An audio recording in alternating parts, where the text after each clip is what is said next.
Dear students, आज के कुछ नए टॉपिक्स हम लोग फिर से लेंगे और उसे करने का प्रयास करेंगे। कुछ लोग कमेंट्स कर रहे हैं कि हमें टाइम नहीं मिल रहा है, 1 घंटा भी टाइम नहीं मिलता कि हम इस तरह के टॉपिक्स को कंक्लूड करें, पढ़ना चाहें। देखिए, टाइम तो आपको निकालना होगा, चूँकि एग्ज़ाम जब नज़दीक आ जाएगा तब आप ज़रूर टाइम निकालेंगे। या तो आप छुट्टियाँ लेंगे या टाइम को मैनेज करेंगे, तब वहाँ पर प्रेशर बिल्डअप हो जाता है और फिर कई सारा सब्जेक्ट या टॉपिक्स आपका छूटने लगता है, जिसमें बहुत बड़ा सेक्शन होता है करंट अफेयर्स का। करंट अफेयर्स उस स्थिति में जब आपके पास टाइम नहीं मिल रहा है, तब आप पिछले 1 साल और 6 महीने के करंट अफेयर्स करने लगते हैं एक साथ कलेक्शंस को, और तब कन्फ्यूज़न क्रिएट होता है, नहीं हो पाता है। हम कहेंगे कि आप करंट अफेयर्स भी अब हम रेगुलर आपको दे रहे हैं, तो उसे भी आप ज़रूर 10 मिनट का ये करंट अफेयर हम आपको दे रहे हैं, और एक मैगज़ीन कम से कम हम कह रहे हैं कि आप लें। साथ ही अगर आपको थोड़ा सा लीजर पीरियड मिल पाता है तो 10 मिनट 15 मिनट के आप यूट्यूब पर चैनल्स भी ज़रूर फॉलो करें। लेकिन उससे पहले हम कहेंगे कि ये 5 टॉपिक्स, अभी देखिए बिहार इंक्लूड नहीं हुआ है, इकोनॉमिक्स के टॉपिक्स नहीं आए हैं, तो टॉपिक्स जब बढ़ेंगे तो सिलेबस भी टफ होता जाएगा। हम लोगों ने 64वीं में देखा था कि ये जो 10-10 टॉपिक्स हो जाते थे तो कितना भार बन जाता था। कई लोग तो प्रेशर में आ जाते थे, कहने लगते थे कि ये हम नहीं कर पाते हैं, और हम पर टेंशन क्रिएट हो जाता है कि हम इसे नहीं कर पा रहे हैं, एग्ज़ाम में हम क्या करेंगे। तो ये स्थिति ना पाए, आप अभी टाइम निकालकर किसी भी तरह से इन टॉपिक्स को चाहे एक ही बार ज़रूर पढ़ लें। लेकिन जिनके पास टाइम है वो कम से कम 2 बार, और बहुत अच्छा हो आप 3 बार पढ़ लें। 1 या 1.5 या 2 पेजेस हैं। तो आज के टॉपिक्स आ गए हैं, लेकिन उससे पहले क्वेश्चंस हम लोग करेंगे। ये क्वेश्चंस आज आपसे पूछे जा रहे हैं, चूँकि पिछली बार आपसे क्वेश्चंस नहीं पूछे गए थे, तो 8 क्वेश्चंस से तो आप बच गए। लेकिन आज पिछले टॉपिक्स के 8 क्वेश्चंस आ गए हैं, जिनके जवाब आपको कम से कम 6 देने होंगे। लेकिन आज का टफ होगा टॉपिक, ये जवाब आपके लिए टफ होगा। मेरा क्वेश्चन है, आपने हर्षवर्धन किया मौर्योत्तर काल में। मेरा क्वेश्चन है कि कादंबरी का लेखक कौन है। कादंबरी हर्ष के काल की बड़ी प्रसिद्ध रचना है, इसके लेखक का नाम आपको बताना है, इंस्टेंट बुक देखकर नहीं। और दूसरा क्वेश्चन है कि हर्षवर्धन हर 5 साल पर एक सम्मेलन, एक समारोह का आयोजन करते थे। ये जिसे महामोक्ष परिषद कहा जाता था, ये कहाँ आयोजित होता था? ये जो गेट टुगेदर था, एक महासम्मेलन था, ये कहाँ आयोजित होता था, जिसे हर्षवर्धन काल में महामोक्ष परिषद कहा जाता था। तो 2 क्वेश्चन हो गए आपका हिस्ट्री से। इधर ज्योग्राफी से आ जाते हैं। ज्योग्राफी में आपने किया है जलधाराएं। 2 क्वेश्चंस टफ क्वेश्चंस, और अगर ये 2 क्वेश्चंस के जवाब आप दे पाते हैं तो ज्योग्राफी के इस टॉपिक को आपने अच्छे से पढ़ा है। मेरा पहला क्वेश्चन है, क्यूराइल और क्यूरोशियो जलधारा, ओशन करंट, किस देश के तटों पे बहती है? क्यूराइल और क्यूरोशियो जलधारा किस देश के कोस्ट पे दिखाई देती है, उसके आसपास बहती है, उस देश का नाम बताना है। और दूसरी बात, जलधाराओं पर एक बहुत ही प्रसिद्ध नियम आया, एक लॉ आया, जलधारा पे बहुत प्रसिद्ध लॉ आया, नियम आया।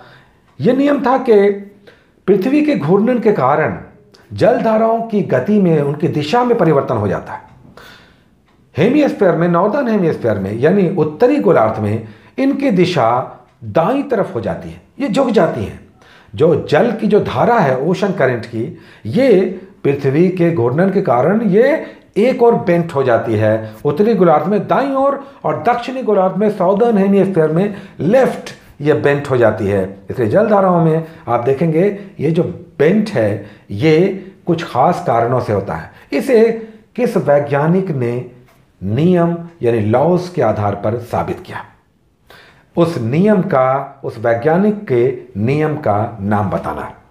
जलधाराओं में ये उत्तरी और दक्षिणी गोलार्ध में जो बेंट है, झुकाव है, ये किसी खास कारण से होता है। इस पर जो नियम आया, उस नियम का, लॉ का नाम बताना है। ये ज्योग्राफी से हो गए। और उधर आपको दिया गया था ग्रेविटेशन फिजिक्स में, यानी गुरुत्वाकर्षण।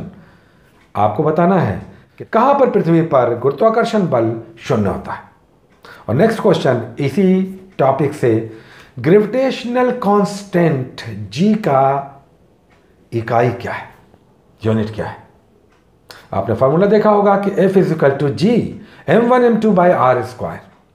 तो ये जो G है, कैपिटल G, ये एक नियतांक है, कांस्टेंट है।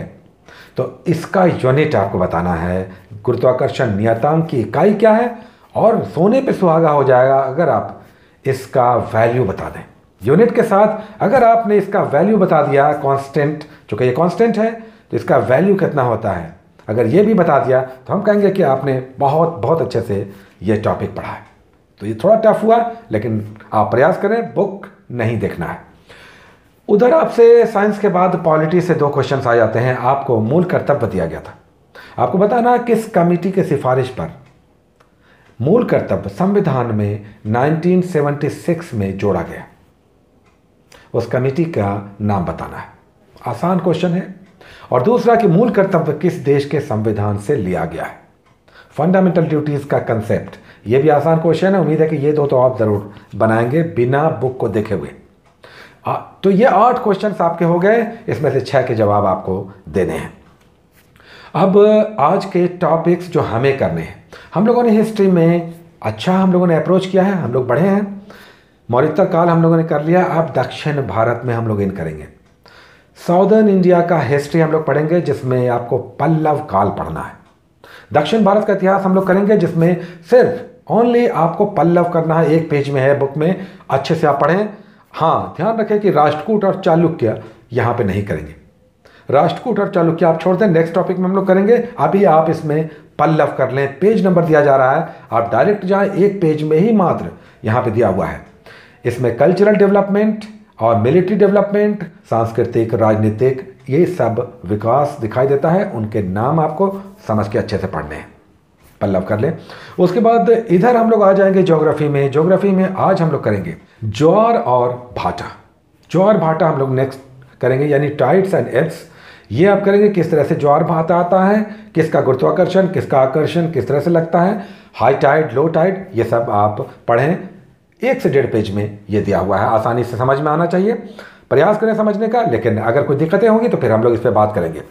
ज्योग्राफी में आपका हो गया ज्वार भाटा। उसके बाद नेक्स्ट आ जाता है साइंस का टॉपिक। आज बारी है केमिस्ट्री की। आज केमिस्ट्री का एक टॉपिक हम लोग ले रहे हैं, वेरी वेरी इंपॉर्टेंट टॉपिक। अगर इसे आपने अच्छे से कर लिया तो बहुत बड़ी बात होगी। यह टॉपिक है अम्ल, भस्म और लवण, एसिड, बेस एंड सॉल्ट करेंगे। यहाँ पर आप याद रखें पीएच वैल्यू भी अच्छे से करें, साथ ही इमली का, टमाटर का, दूध का, कोल्ड ड्रिंक्स का, इनमें किस प्रकार के एसिड्स मिलते हैं, ये सब करें। तो ये डिटेल्स के साथ अम्ल, भस्म, क्षार करें। साइंस में, केमिस्ट्री में एक बहुत अच्छा टॉपिक आपको मिल गया। इधर हम लोग पॉलिटी में करेंगे, चूँकि यहाँ पर मौलिक कर्तव्य भी समाप्त हो चुका है, तो अब हम लोग संघीय कार्यपालिका करेंगे। यूनियन एग्जीक्यूटिव यानी कि सबसे बड़े अधिकारी राष्ट्रपति को करेंगे। संघीय कार्यपालिका में कार्यपालिका के प्रधान राष्ट्रपति आज का टॉपिक है। अगेन साइंस के बाद ये एक दूसरा बहुत इंपॉर्टेंट टॉपिक आ गया, बल्कि आज तो हिस्ट्री का भी टॉपिक आपको बहुत अच्छा मिला है। तो मतलब ये कि 2 दिनों में आपके लिए बहुत कुछ मिल गया है। यहाँ पर आप पॉलिटी में बहुत अच्छे से राष्ट्रपति करें, राष्ट्रपति से रेगुलर क्वेश्चन दिखाई देते हैं। पेजेस नंबर आपको दिए जा रहे हैं, सब पे आप जाएं और डायरेक्ट आप जाकर पढ़ें। याद रखें C फॉर क्रॉन और L फॉर लुसेंट। यूनिक है तो यूनिक से भी करें, और आपके पास अगर घटना चक्र है उससे पढ़ें, दृष्टि से पढ़ें। इस तरह के कई सारे गाइड्स एंड बुक्स हैं, आप जिसमें भी कंफर्टेबल हैं आप उसे पढ़ें। आपको अल्टीमेटली टॉपिक्स करने हैं, लेकिन हम कहेंगे कि लुसेंट और क्रॉन दोनों आप रखें, एक बुक से नहीं पढ़ें। देखिए टॉपिक जब आगे बढ़ जाएगा तो आप जो भी आपने पढ़ा वो आपने छोड़ दिया, पीछे छोड़ दिया। तो एक बुक से पढ़कर हो सकता है कि आप कुछ मिस करेंगे। हम कहेंगे 2 गाइड बुक्स रखें। उसके बाद 2011 की जनगणना हम लोग कर रहे हैं एवरी टाइम। आज हम लोग करेंगे क्षेत्रफल, एरिया। भारत का सबसे बड़ा क्षेत्रफल में कौन सा राज्य है? 1 नहीं 3 राज्यों के नाम बताएं। कोई बात नहीं, नाम अभी नहीं बताएं, आप पढ़ लें। उसके बाद सबसे छोटा क्षेत्रफल में राज्य, उसके बाद बिहार या फिर उत्तर प्रदेश या फिर हरियाणा या हिमाचल प्रदेश, पंजाब, आप जहां भी रहते हैं वहां के राज्य के सबसे छोटे और सबसे बड़े क्षेत्रफल में जिलों को करें, और अपने अपने राज्यों का क्षेत्रफल कुल कितना है ये सब करें डिटेल्स। तो बहुत इंपॉर्टेंट टॉपिक्स आपको मिल चुके हैं। आने वाले 2 दिनों में आपको छुट्टी नहीं मिलेगी। हाँ, जिनके पास टाइम का क्रंच है उनके लिए आज का टॉपिक काफ़ी टफ हो गया। 2 घंटे आप निकालें किसी भी तरह से, बहुत बड़ा काम होगा।